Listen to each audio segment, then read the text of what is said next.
One assumption I hear quite often when I'm speaking with leadership teams is that if something serious was wrong in the organization, then someone would tell me.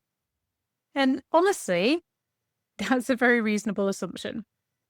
Modern organizations are full of systems that are designed to surface those problems. We have things in place such as reporting structures and escalation procedures, and we sit through governance meetings. And in many ways, well, organizations think about risk the same way we might think about the dashboard in our car, for example.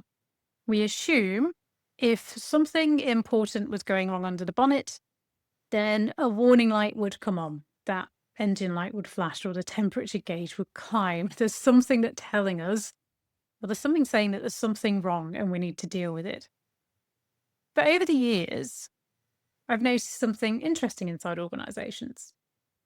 Sometimes the issue isn't that the warning lights don't exist, it's that the warning lights, well, they were there, but people have stopped gradually reacting to them. Looking closely at many major operational failures over the years, something slightly uncomfortable appears. And that's that long before the incident itself, people inside the organization had already noticed the warning signs. They were already seeing pressure was building, or they could see small workarounds that were appearing. And they could feel perhaps that maybe the system was starting to stretch. And yet, somehow, well, that full picture never quite traveled far enough for leadership to see it clearly. And that's not because people were being dishonest, but because somewhere along the way, the organization itself slowly stopped telling itself the truth. And the difficult thing is that this rarely happens suddenly. It happens rather quietly, a bit like a room that's getting gradually darker as the sun sets, and you barely notice the change. And then suddenly you realize that you're sat in the dark and you can't quite see as clearly as you used to. Now, most organizations don't become silent overnight. The shift usually starts with something small. So let's say someone raises a concern in a meeting and it's nothing dramatic, it's an observation. Maybe it's a process that's starting to feel a little bit awkward, or it could be a piece of equipment that's behaving slightly differently, or maybe it's even a team that's under a bit more pressure than usual. And in that moment, the response from leadership, well, it's calm and it's reassuring. And you will hear things like, thanks, we're aware of that, or we've got that under control, or maybe even, let's just keep an eye on it. Now, nobody is being dismissive in that moment intentionally, and we see the meeting, well, it moves on. But we have to be aware that something subtle happened in that very moment. So the next time someone notices something similar, they're perhaps going to pause for a second before they raise it.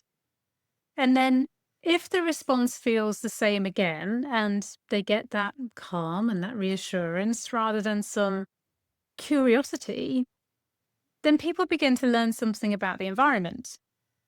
They learn which conversations move things forward and which ones create a little bit of friction. So it's a little bit like touching a hot surface. The first time you do it, you learn very quickly where that boundary is. And then after that, well, you instinctively avoid it. So that's how gradually people adjust, with concerns becoming softer, with warnings becoming suggestions.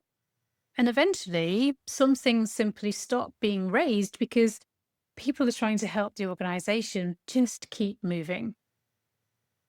So let's give you a picture of how this often unfolds. Let's imagine a project team working on something complex with tight deadlines and they have a commercial pressure to deliver. Everyone involved in the team is experienced and they're all very, very capable. But at some point, someone notices something maybe slightly uncomfortable. Maybe a check that used to happen twice is now only happening once, or maybe a process that used to take 2 days is now only taking one. And that doesn't sound too dramatic, just small adjustments to keep things moving. So let's imagine someone mentions it and leadership acknowledges it and the project continues. Now, for a few weeks later, maybe something else changes. Maybe we see a workaround appear. And again, nothing dramatic, and the system is still working and the team has adapted. And because the outcome is still being delivered, well, any signals, they're slowly losing any urgency. So it's a bit like steering a ship slightly off course. If the shift is small, well, you don't notice it straight away. The sea is still looking calm and the compass has barely moved. But over time, that tiny change in direction takes you miles from where you thought you were heading.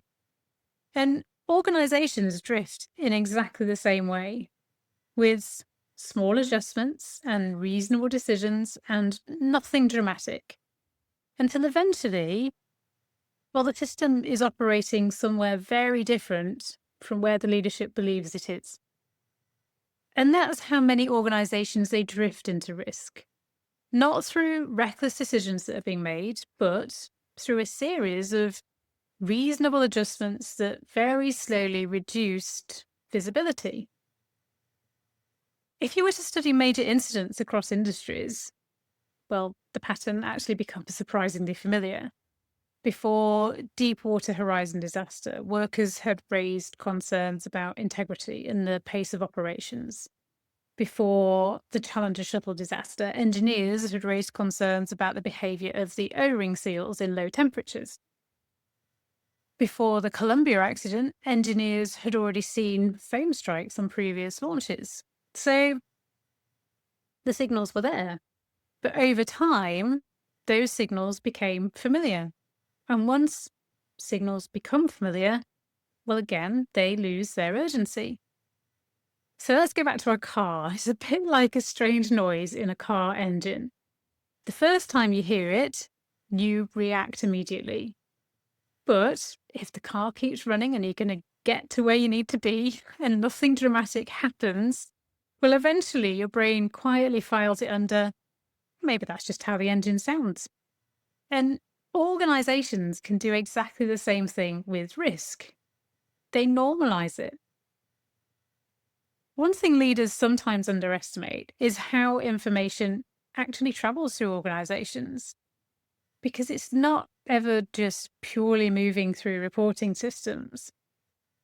It moves through relationships and tone and how leaders respond when difficult issues are raised. People notice signals very, very quickly. And if we have curiosity appearing, then conversations, they will open up. But if the room tightens slightly, well, that's when the system begins protecting itself. And those signals, they can be incredibly subtle. It really can be a raised eyebrow or a quick reassurance or a shift of attention quickly back to commercial priorities. And individually, you may think that none of those moments seem important. But over time, well, they're shaping the psychological climate of the organization, with people learning which warning lights matter and which ones are better left unmentioned. One of the hardest things for leaders is that organization silence can look like stability, because reports contain fewer issues and meetings, well, they feel relatively smooth and plain sailing and everything looks reassuring and it appears calm. But calm isn't always the same thing as healthy. Sometimes it's more like a dam holding back water. From the outside, the surface looks completely still, but behind it, well, the pressure is building. Inside many organizations, experienced teams are doing exactly that. They're compensating and adapting, they're absorbing. They're absorbing the pressure to keep systems functioning. And because they're good at it, well, leadership may never see how much effort that it's actually taking.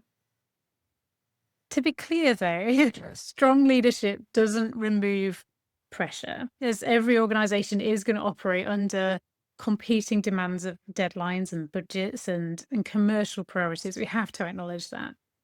But thoughtful leaders, well, they will shape the environment around those pressures. And they're going to make it easier for people to talk about what's difficult. Instead of asking only whether systems are compliant and ticking a box, they ask where people maybe feel stretched. And instead of assuming the absence of incidents means that there's stability, they ask what's becoming harder than it used to be. So those questions are really changing the conversation. They're signaling that tension in the system is going to be useful information and not something that people need to hide. So perhaps the more useful question for leaders is slightly different. Not simply asking, would someone tell me if something was wrong? But maybe it needs to be something else, such as, if the warning lights in this organization started flashing, would people feel comfortable pointing at the dashboard and letting me know?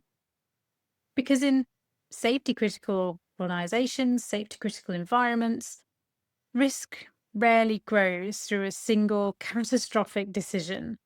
More often, it's gradually, quietly growing through gradual loss of visibility. The signals are there, but the organization has just stopped reacting to them.